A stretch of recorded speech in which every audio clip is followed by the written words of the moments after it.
sahabat pokok, teman-teman bonsai Indonesia. Jumpa lagi dengan saya Rudi Julianto dalam channel YouTube Pokop Art. Kembali kita bertemu dengan pohon ini, teman-teman. Ya, kalau nggak salah kurang lebih antara 2-3 bulan yang lalu saya melakukan restyle terhadap pohon ini. Tetapi bukan restyle yang major sebenarnya, hanya minor aja, karena waktu itu saya memposisikan, artinya memperbaiki posisi. Kemudian yang utama adalah kepingin menjadikan mahkota yang di sebelah sini sebagai mahkota utama. Maka saya melakukan reposisi dengan cara mengangkat sedikit batang pohonnya, sehingga di sini mahkota akan lebih tinggi dari mahkota yang kedua ini. Ya, bisa dilihat di sini pohon ini berbatang dua, sebenarnya twin. Yang satu kecil di belakang, yang satu besar justru menjulur ke arah yang menggantung. Nah, di sini tidak ada masalah dengan posisi. Yang jadi masalah adalah penampilannya secara kekuatan tumbuhnya. Jadi batang yang kebetulan menggantung ini lebih besar daripada batang yang kecil di belakangnya. Maka saya menginginkan batang yang besar ini sebagai batang utama. Tidak masalah dia posisinya menggantung, yang paling penting dia bisa menampilkan nanti mahkota utama ada pada jalur batang utama dan posisinya lebih tinggi dari yang lain. Nah, ini adalah hasil setelah 3 bulan saya melakukan penanganan dari pohon ini. Pohonnya cukup subur, teman-teman. Ya, bisa dilihat di sini subur sekali.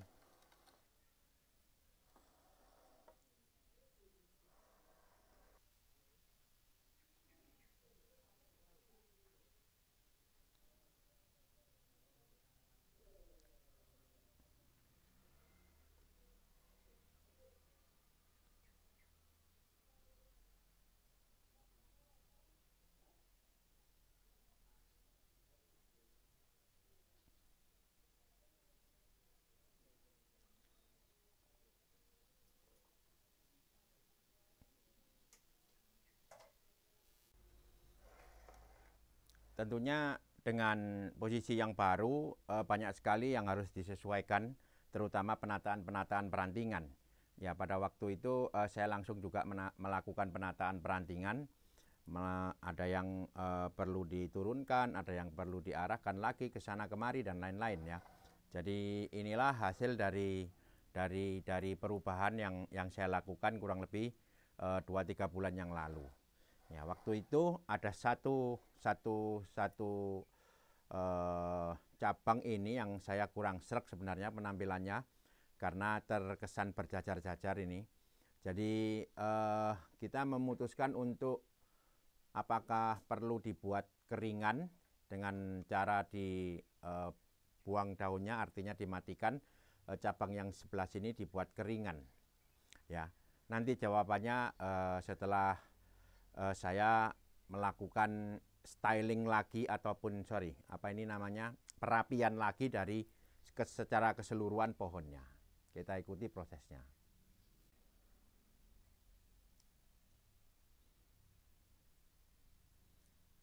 Ya, yang pertama tetap pada setiap tahap penanganan saya selalu melakukan koreksi atau pembersihan ya. Pembersihan tunas-tunas daun yang tumbuh di dalam.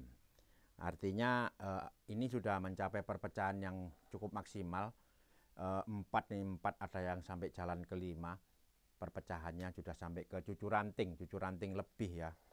Nah, di sini masih perlu, karena masih baru, perpecahannya masih baru, masih banyak sekali tumbuh ketiak-ketiak daun istilahnya ya. Ini bisa dilihat ya, banyak sekali ini. Nah, ini yang perlu kita bersihkan agar daun tumbuh pada ujung perantingan ya. Tetapi bukan di ujung yang panjang ya. Santiki diusahakan pertumbuhan ranting yang terakhir, apapun itu cucur ranting atau cicit ranting, itu tidak terlalu panjang, sehingga kita bisa mendapatkan komposisi ataupun perdaunan yang nantinya bisa lebih lebat.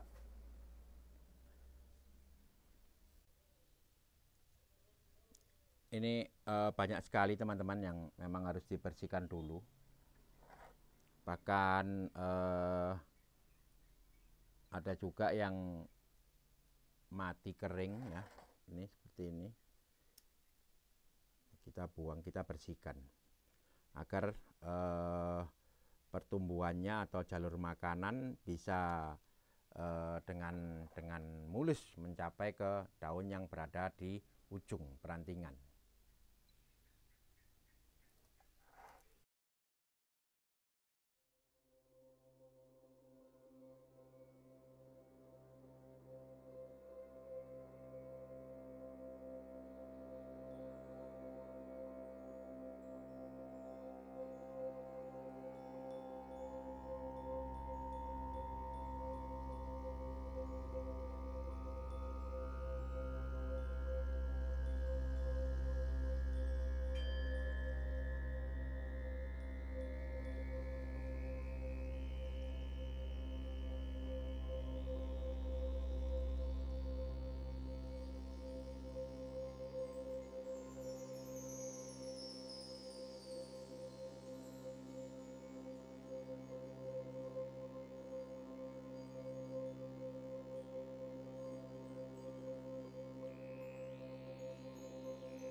Ya, di sini saya mencoba untuk melakukan detail teman-teman. Tadi ada beberapa cucu ranting yang saya kawat. Ya, untuk bagian yang bawah ini khususnya teman-teman, saya akan melakukan detail untuk melihat bagaimana nantinya memutuskan apakah cabang yang ini perlu kita hilangkan atau tidak. Ya, karena apa? Dengan melakukan detail ini nanti kita akan tahu apakah di sini penampilannya masih oke atau memang perlu dieksekusi.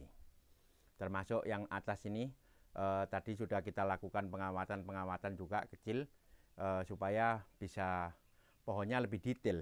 Ya, jadi untuk pohon kecil ini kita tidak bisa menampilkan perantingan atau kelompok tajuk yang misalkan ini satu kelompok. Nah, kalau nanti kita tampilkan ini satu kelompok, kesannya akan beda, kesannya akan muda. Ya, tapi kalau kita melakukan detail, melakukan perpecahan seperti ini ya. Nah, ini sudah banyak sekali yang kita naik turunkan untuk dipecah-pecah. Nanti akan terlihat pohonnya memang proporsional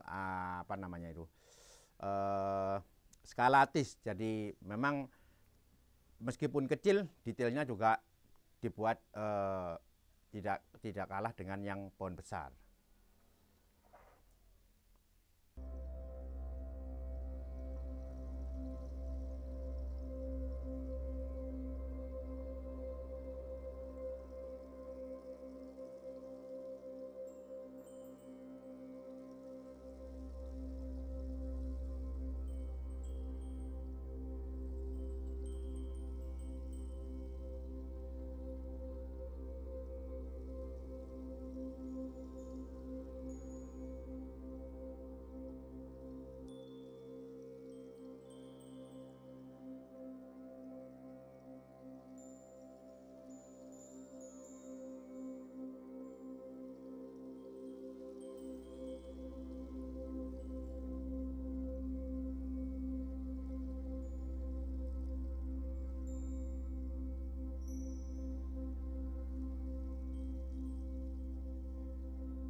udah selesai teman-teman.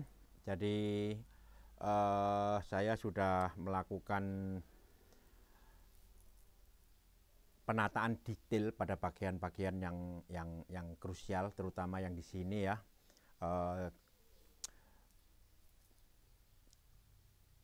Terus terang saya tidak akan memotong ataupun menghilangkan cabang yang di tengah ini. Karena apa? Karena di sini sudah bisa diatur sehingga antara 3 cabang ini bisa diatur supaya bisa naik turun, tidak sejajar.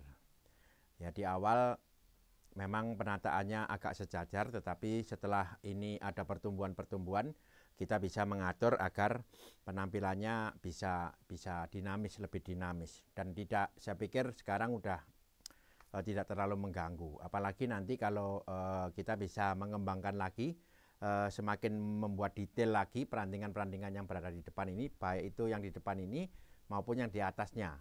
Ya, bisa dilihat tadi ini sudah saya turunkan lagi juga mendekati yang ini, sehingga antara barisan yang ini dan yang atasnya nanti ada transisi, tidak terjadi gap yang kurang enak dilihat. Oke, ini sementara begini dulu keputusan saya. Jadi sekarang pohon bisa dilihat teman-teman sangat detail, ya, detail sekali ini pohonnya. Perpecahan-perpecahannya dibuat sesuai dengan perpecahan cabang rantingnya. Jadi ada perpecahan yang menurut cabangnya seperti ini, kemudian ada rantingnya juga kita buat terpisah.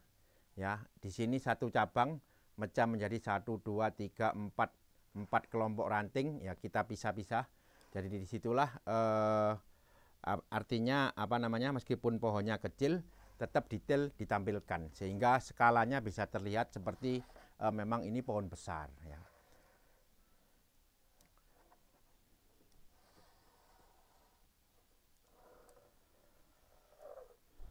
Ya, di dalam membuat bonsai sekali lagi sangat perlu untuk kita mempunyai tujuan. Tujuan berupa apa? Berupa konsep. Konsep yang sudah kita yakini, konsep yang sudah kita pertimbangkan untuk kemudian bisa dipertanggungjawabkan.